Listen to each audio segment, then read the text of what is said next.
Aku Nimade Pikiraina Maharani dengan NPM 24061290. Aku Ebri Widisyotang dengan NPM 24061304. Aku Kerina Siotang dengan NPM 24061292. Dan selamat menyaksikan video kami.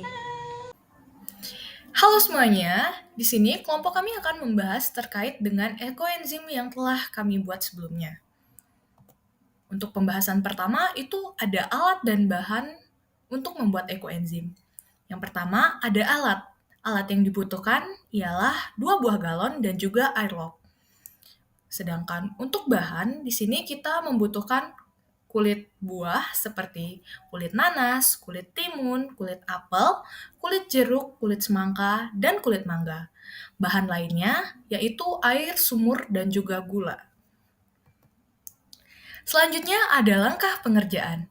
Pada langkah pengerjaan, langkah pertama ialah memasukkan bahan ke dalam galon. Langkah kedua, melubangi tutup galon. Langkah selanjutnya adalah merekatkan airlock dengan tutup galon. Dan yang terakhir, ekoenzim sudah siap. Nah, untuk hasil ekoenzim dengan gula bisa dilihat di sini.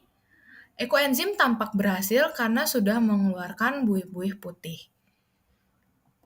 Selanjutnya, untuk hasil ekoenzim tanpa gula, di sini buih-buih putihnya malah menunjukkan tanda-tanda berwarna hitam.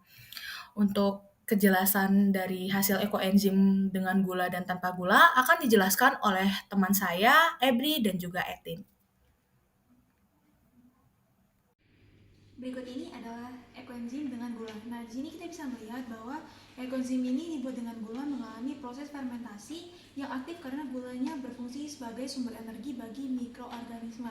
Nah, mikroorganisme ini memecah bahan organik dan menghasilkan senyawa bermanfaat seperti enzim, asam organik, dan nutrisi lainnya. Proses fermentasi ini menciptakan kondisi lingkungan berperan penting dalam menekankan pertumbuhan organisme lain, termasuk membunuh telur dan larva serangga yang mungkin terbawa dari bahan organik tersebut. Nah, di sini dengan fermentasi yang optimal, ekoenzim menjadi lebih aktif, tahan lama dan bebas dari gangguan seperti bau busuk, buih berlebih, atau munculnya ulat. Nah, di sini kita bisa melihat bahwa pada ekoenzim yang dengan gula ini terdapat buih-buih yang ada pada atas ekoenzimnya. Bisa dilihat di sini. Dan ini dia. Ini adalah ekoenzim tanpa gula. Nah, untuk penjelasan ekoenzim tanpa gula, sebaliknya, ekoenzim yang dibuat tanpa gula tidak mengalami fermentasi secara optimal karena tidak ada nutrisi yang cukup untuk mendukung aktivitas mikroorganisme. Akibatnya, bahan organik hanya mengalami pembusukan biasa, bukan fermentasi.